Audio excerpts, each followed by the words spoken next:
ವಿಜಯಪುರ ಸರ್ಕಾರಿ ಪದವಿ ಪೂರ್ವ ಕಾಲೇಜಿನಲ್ಲಿ 2025ರಿಂದ 26ನೇ ಸಾಲಿನ ಕ್ರೀಡಾ, ಸಾಂಸ್ಕೃತಿಕ ಚಟುವಟಿಕೆ ಹಾಗೂ ಪ್ರಥಮ ಪಿಯುಸಿ ವಿದ್ಯಾರ್ಥಿಗಳ ಸ್ವಾಗತ ಸಮಾರಂಭ ನಡೆಯಿತು.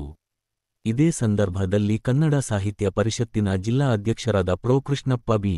ಎನ್ ಮಾತನಾಡಿ, ಸಂಸ್ಕಾರಯುತ ಶಿಕ್ಷಣ ಮುಖ್ಯ, ಇಚ್ಛಾಶಕ್ತಿಯಿಂದ ಸಾಧನೆ ಸಾಧ್ಯ. ವಿದ್ಯಾರ್ಥಿಗಳು ಯಶಸ್ಸು ಗಳಿಸಲು ನಿರ್ದಿಷ್ಟ ಗುರಿ, ಸಮಯದ ನಿರ್ವಹಣೆ, ಸತತ ಪ್ರಯತ್ನ ಮುಖ್ಯ. ನಾವು ಮಾಡುವ ಕೆಲಸ ಪ್ರೀತಿಸಿದರೆ ಸುಲಭವಾಗಿ ಗುರಿ ಸಾಧಿಸಬಹುದು. ಜ್ಞಾನದ ಜತೆಗೆ ಹಲವಾರು ಕೌಶಲಗಳನ್ನು ರೂಢಿಸಿಕೊಂಡರೆ ಮಾಡುವ ಕೆಲಸದಲ್ಲಿ ಗುರುತಿಸಿಕೊಳ್ಳಲು ಸಾಧ್ಯ ಎಂದು ಹೇಳಿದರು. ಕಾಲೇಜಿನ ಪ್ರಭಾರಿ ಪ್ರಾಂಶುಪಾಲರಾದ ಬೈರೇಗೌಡ ಮಾತನಾಡಿ, ಸಂಸ್ಕಾರವಿರದ ಶಿಕ್ಷಣ ನಿಜವಾದ ಶಿಕ್ಷಣ ಆಗಲಾರದು. ನೋವು ಇಲ್ಲದೆ ಏನನ್ನು ಸುಲಭವಾಗಿ ಪಡೆಯಲಾಗದು. ಬದ್ಧತೆಯಿಂದ ಓದಿದಾಗ ಮಾತ್ರ ಭವಿಷ್ಯ ಸುಂದರವಾಗಲಿದೆ. ಅಜ್ಞಾನ, ಮೂಢನಂಬಿಕೆ ಸುಟ್ಟು ಹಾಕಿ ಸುಜ್ಞಾನ, ಕ್ರಿಯಾಶೀಲವಾಗಿ ಪುಸ್ತಕ ಜ್ಞಾನದ ಜತೆ ಸಂಸ್ಕೃತಿ ಅರಿತುಕೊಂಡಾಗ ಮಾತ್ರ ಬದುಕು ಸರಳವಾಗುತ್ತದೆ. ವಿದ್ಯಾರ್ಥಿಗಳ ಜೀವನದಲ್ಲಿ ಸೋಮಾರಿತನವೇ ಮೊದಲ ಶತ್ರುವಾದರೆ ಮೊಬೈಲ್, ಟಿವಿ ಎರಡನೇ ಶತ್ರುಗಳು ಎಂದರು. ನಾವು ಸಾಧನೆ ಮಾಡಲು ವರ್ಷಗಳ ಶ್ರಮ ಬೇಕಿಲ್ಲ. ಇಚ್ಛಾಶಕ್ತಿಯ 1 ನಿಮಿಷ ಏಕಾಗ್ರತೆ ಇದ್ದರೆ ಸಾಕು. ಸಮಸ್ಯೆಗಳು ಇವೆ, ಅದಿಲ್ಲ, ಇದಿಲ್ಲ ಎಂಬುದು ನಿಮ್ಮ ಆಲಸ್ಯತನ ಮತ್ತು ಇಚ್ಛಾಶಕ್ತಿ ಕೊರತೆ ಎತ್ತಿ ತೋರಿಸುತ್ತದೆ. ಸಾಧಿಸುವ ಹಂಬಲವಿದ್ದಾಗ ಮಾತ್ರ ಸಮಸ್ಯೆಗಳು ಕಾಣುವುದೇ ಇಲ್ಲ. ಪ್ರಯತ್ನ ಮಾಡುವುದನ್ನ ಮೊದಲು ರೂಢಿಸಿಕೊಳ್ಳಿ, ಆಗ ಗೆಲುವು ತಾನಾಗೇ ನಿಮ್ಮ ಬಳಿ ಬರುತ್ತದೆ ಎಂದು ಹೇಳಿದರು. ಕಾಲೇಜು ಕಾ ಸಮಿತಿ ಸದಸ್ಯರಾದ ಎಜಾಜ ಅಹಮದ್, ಸ್ವರ್ಣಗೌರಿ, ಕದಿರಪ್ಪ, ಮೊಹಮ್ಮದ್ ಸಲೀಂ, ತಾಲೂಕ್ ಕ. ಸ. ಪ ಕಾರ್ಯದರ್ಶಿ ದೇವರಾಜು, ಉಪನ್ಯಾಸಕರಾದ ಜಯಣ್ಣ, ನರೇಂದ್ರ, ರಾಜೇಶ್ವರಿ, ಚಂದ್ರಶೇಖರ, ದೇವರಾಜು, ಶಿಲ್ಪಶ್ರೀ, ರಾಜಪ್ಪ, ಗ್ರಂಥಪಾಲಕರಾದ ಅಮೃತ, ಅತಿಥಿ ಉಪನ್ಯಾಸಕರಾದ ಹರೀಶ್, ಶಬ್ಬೀರ್ ಅಹಮದ್, ಬಸವರಾಜ್, ಮಧು ಮೊದಲಾದವರು ಹಾಜರಿದ್ದರು.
ಸಂಗೀತ ಸಾಹಿತ್ಯ ಆನಂದ ಆಲಾಪವೇ ಧೀರನ ತನರೇ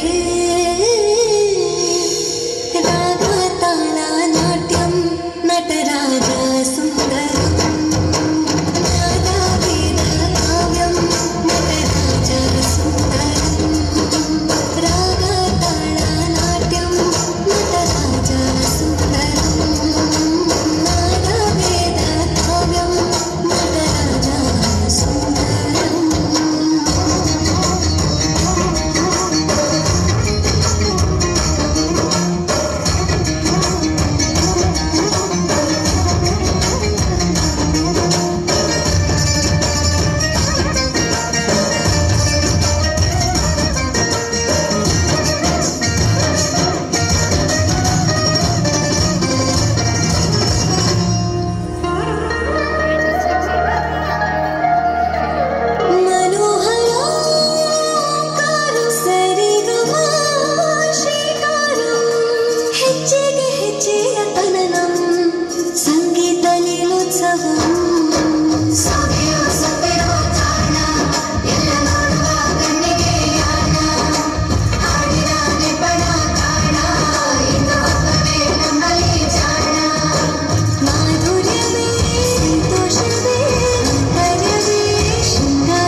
ಜಯಂತಿಯ ಹಾರ್ದಿಕ ಶುಭಾಶಯಗಳನ್ನು ತಮ್ಮೆಲ್ಲರಿಗೂ ಸಹ ತಿಳಿಸಲು ಆಶಿಸುತ್ತೇನೆ.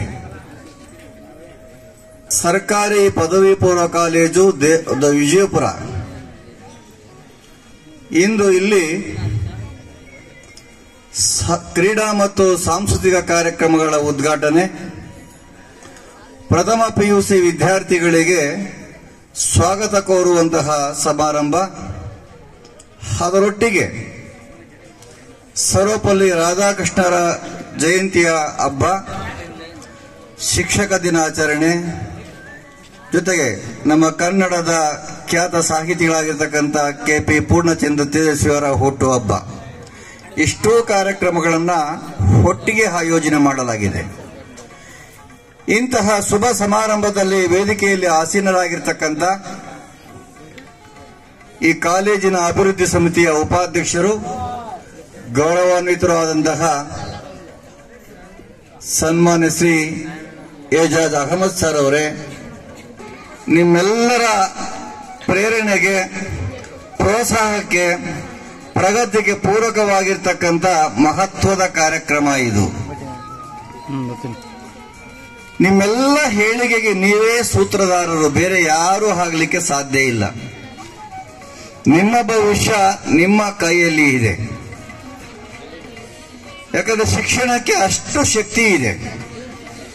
ಇವತ್ತು ಜಗತ್ತಿನ ಎಲ್ಲ ಬದಲಾವಣೆಗಳಿಗೆ ಇವತ್ತು ನೀವು ಗೂಗಲ್ ಅನ್ನ ಅಂಗೈಯಲ್ಲಿ ಇಟ್ಕೊಂಡು ನೋಡಿದ್ರೆ ಜಗತ್ತಿನ ಎಲ್ಲ ಪ್ರದೇಶಗಳನ್ನ ನೋಡ್ಲಿಕ್ಕೆ ಸಾಧ್ಯ ಆಗುತ್ತೆ. ಇನ್ನೊಂದು ಆಪ್ ಬರ್ತಾ ಇದೆ ಅಂತೆ, ಅಲೆಕ್ಸ್ ಅಂತಕ್ಕಂಥ ಆಪ್. ಅದನ್ನು ನಾವು ಪ್ರಶ್ನೆ ಕೇಳಿದ್ರೆ ನೇರವಾಗಿ ಉತ್ತರ ಹೇಳುತ್ತೆ ಅಂತೆ. ಅಷ್ಟು ಪ್ರಗತಿಯ ಪಥದಲ್ಲಿ ನಾವು ಮುನ್ನಡೀತಾ ಇದ್ದೀವಿ. ಅವೆಲ್ಲ ಏನೇ ಇದ್ರೂ ಸಹ ತಮ್ಮನ್ನ ಭೌತಿಕವಾಗಿ ಕಂಡು ಮುಖಾಮುಖಿಯಾಗಿ ಪಾಠ ಪ್ರವಚನ ಮಾಡುವುದಿದೆಯಲ್ಲ, ಅದು ಯಾವ ಇಂಟರ್ನೆಟ್ಗೂ ಯಾವ ಕಂಪ್ಯೂಟರ್ಗೂ ಸಾಧ್ಯ ಇದ್ದಕ್ಕಂಥ ರೀತಿ ಮಾಡೋರು ಅಂತಾರಂದ್ರೆ ಶಿಕ್ಷಕರು. ಹಾಗಾಗಿ ಶಿಕ್ಷಕ ದಿನಾಚರಣೆ ಪ್ರಯುಕ್ತ ಎಲ್ಲ ಗುರುವರಿಗೆ ಮೊಟ್ಟ ಮೊದಲಿಗೆ ನಾನು ಗೌರವಪೂರ್ವಕ ಆಗಿರ್ತಕ್ಕಂಥ ನಮಸ್ಕಾರ ಸಲ್ಲಿಸ್ತೇನೆ ಬಂಧುಗಳೇ. ಮತ್ತು 26ನೇ ಸಾಲಿನ ಕ್ರೀಡಾ ಮತ್ತು ಸಾಂಸ್ಕೃತಿಕ ಚಟುವಟಿಕೆಗಳ ಉದ್ಘಾಟನೆ ಮತ್ತು ಪ್ರಥಮ PUC ವಿದ್ಯಾರ್ಥಿಗಳ ಸ್ವಾಗತ ಸಮಾರಂಭವನ್ನು ಇಂದು ನಮ್ಮ ಕಾಲೇಜಿನಲ್ಲಿ ಹಮ್ಮಿಕೊಂಡಿದ್ದೇವೆ. ಸೊ ಈ ಕಾರ್ಯಕ್ರಮದ ಜೊತೆಗೆ ನಮ್ಮ ಕಾರ್ಯಕ್ರಮ ಮತ್ತಷ್ಟು ಮೆರುಗುಗೊಂಡಿದೆ ಅಂತ ಹೇಳಿದ್ರೆ ತಪ್ಪಾಗಲಾರದು. ಯಾಕಂದ್ರೆ ಇವತ್ತು ರಾಷ್ಟ್ರಕವಿ ಕುವೆಂಪುರವರ ಮಗ ಪೂರ್ಣಚಂದ್ರ ತೇಜಸ್ವಿಯವರ ಜನ್ಮದಿನ. ಛಾಯಾಗ್ರಹಣ, ನಿಸರ್ಗ ಪ್ರೇಮಿ, ಕತೆ, ಕಾದಂಬರಿಕಾರ ಹಾಗೂ ಲೇಖಕರು ಆಗಿರತಕ್ಕಂತಹ ಪೂರ್ಣಚಂದ್ರ ತೇಜಸ್ವಿಯರು ಸೆಪ್ಟೆಂಬರ್ 8, 1938ರಂದು ಶಿವಮೊಗ್ಗ ಜಿಲ್ಲೆಯ ಕುಪ್ಪಳ್ಳಿಯಲ್ಲಿ ಜನನವನ್ನ ಕಾಣ್ತಾರೆ. ಸೊ ಹಾಗೆ ಅವರ ವಿಚಾರಧಾರೆಗಳನ್ನ ಸಹ ನಮ್ಮ ಜೀವನದಲ್ಲಿ ಮೈಗೂಡಿಸ್ಕೊಳ್ಳೋಣ ಅಂತೇಳಿ ಹೇಳ್ತಾ, ಇನ್ನೊಂದು ಅರ್ಥಪೂರ್ಣವಾದಂತಹ ಕಾರ್ಯಕ್ರಮ ಇವತ್ತು ಅಂದ್ರೆ ಈಗ ತಾನೇ ಅಂದ್ರೆ ಸೆಪ್ಟೆಂಬರ್ 5ನೇ ತಾರೀಕು ಇಡೀ ದೇಶದಾದ್ಯಂತ ಶಿಕ್ಷಕರ ದಿನಾಚರಣೆಯನ್ನ ನಾವು ಆಚರಣೆ ಮಾಡಿದ್ದೇವೆ. ಇವತ್ತು ನಮ್ಮ ಎಲ್ಲ ವಿದ್ಯಾರ್ಥಿಗಳು ಸೇರಿ ಇದೇ ಕಾರ್ಯಕ್ರಮದೊಂದಿಗೆ ಶಿಕ್ಷಕರ ದಿನಾಚರಣೆಯನ್ನ ಸಹ ಆಚರಣೆ ಮಾಡ್ತಾ ಇದ್ದಾರೆ. ಸರ್ ಡಾಕ್ಟರ್ ಸರ್ವಪಲ್ಲಿ ರಾಧಾಕೃಷ್ಣನ್ ರವರು ಸೆಪ್ಟೆಂಬರ್ 5, 1888ರಲ್ಲಿ ಜನನವನ್ನ ಕಾಣ್ತಾರೆ. ಮಾಜಿ ರಾಷ್ಟ್ರಪತಿಗಳಾಗಿ, ಉಪರಾಷ್ಟ್ರಪತಿಗಳಾಗಿ, ಶಿಕ್ಷಣ ತಜ್ಞರಾಗಿ ಭಾರತದ ತತ್ವಶಾಸ್ತ್ರವನ್ನ ಪಾಶ್ಚಿಮಾತ್ಯ ರಾಷ್ಟ್ರಕ್ಕೆ ಪರಿಚಯಿಸತಕ್ಕಂಥದ್ರಲ್ಲಿ ಅವರ ಕೊಡುಗೆ ಅಪಾರವಾದಂತಹದ್ದು. ಸೊ ಅಂತಹ ಸರ್ವಪಲ್ಲಿ ರಾಧಾಕೃಷ್ಣನ್ ರವರಿಗೂ ಸಹ ನನ್ನ ನಮನಗಳನ್ನ ತಿಳಿಸುತ್ತಾ, ಸರ್ ಈ ಅಕಾಡೆಮಿಕ್ ಇಯರ್, ಈ ಶೈಕ್ಷಣಿಕ ವರ್ಷದಲ್ಲಿ ನಮಗೆ ಪ್ರಥಮ PUCಯಲ್ಲಿ 102 ವಿದ್ಯಾರ್ಥಿಗಳ ಅಂತವರು ದಾಖಲಾತಿಯನ್ನ ಪಡ್ಕೊಂಡಿದ್ದಾರೆ. ಸೊ ದ್ವಿತೀಯ PUCಯಲ್ಲಿ 119 ವಿದ್ಯಾರ್ಥಿಗಳ ಅಂತವರು ದಾಖಲಾತಿಯನ್ನ ಪಡ್ಕೊಂಡಿದ್ದಾರೆ. ಜೂನ್ 2ನೇ ತಾರೀಕು ಕಾಲೇಜು ಪ್ರಾರಂಭೋತ್ಸವ ಅಂತಕ್ಕಂತಹ ಕಾರ್ಯಕ್ರಮವನ್ನ ಮಾಡೋದರ ಮೂಲಕ ಈ ಶೈಕ್ಷಣಿಕ ವರ್ಷಕ್ಕೆ ಎಲ್ಲ ವಿದ್ಯಾರ್ಥಿಗಳನ್ನ ಸಹ ಸ್ವಾಗತವನ್ನ ಮಾಡಲಾಯಿತು. ಸೊ ಅದಾದ ನಂತರ ಕಾಲೇಜಿನ ಪ್ರಥಮ PUC ವಿದ್ಯಾರ್ಥಿಗಳಿಗೆ ಸ್ವಾಗತ ಸಮಾರಂಭ ಮಾಡ್ತಕ್ಕಂಥದ್ದು ಅತ್ಯಂತ ತಡ ಆಗ್ತಾ ಹೋಗಿದೆ. ಕಾರಣ ಇಷ್ಟೇ, ಪ್ರಥಮ PUC ವಿದ್ಯಾರ್ಥಿಗಳ ದಾಖಲಾತಿ ದಿನಾಂಕ ಅಂತದ್ದು ಹಾಗಾಗಿ ವಿಸ್ತರಣೆ ಆಗ್ತಾ ಇತ್ತು.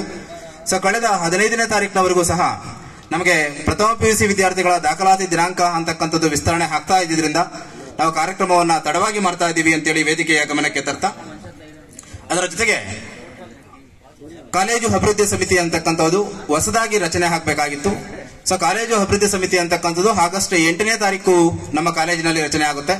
ಸೊ ಅದರ ಮೊದಲ ಸಭೆಯನ್ನ ಆಗಸ್ಟ್ 20ನೇ ತಾರೀಕು ನಾವು ಮಾಡ್ತೇವೆ. ಸೊ ಆಗಸ್ಟ್ 20ನೇ ತಾರೀಕು ಕಾಲೇಜು ಅಭಿವೃದ್ಧಿ ಸಮಿತಿಯನ್ನ ಮಾಡಿದ್ಮೇಲೆ ಸೊ ಅಭಿವೃದ್ಧಿ ಸಮಿತಿಯ ಉಪಾಧ್ಯಕ್ಷರು ಮತ್ತು ಎಲ್ಲ ಸದಸ್ಯರುಗಳಿಂದ ಅನುಮತಿಯನ್ನ ಪಡ್ಕೊಂಡು ಇವತ್ತು ನಾವು ಕಾರ್ಯಕ್ರಮವನ್ನ ಆಯೋಜನೆಯನ್ನ ಮಾಡಿದ್ದೇವೆ ಅಂತಕ್ಕಂಥ ವಿಚಾರವನ್ನ ನಾವು ವೇದಿಕೆಯ ಗಮನಕ್ಕೆ ತರೋದಕ್ಕೆ ಪ್ರಯತ್ನಿಸ್ತಾ ಇದ್ದೇನೆ.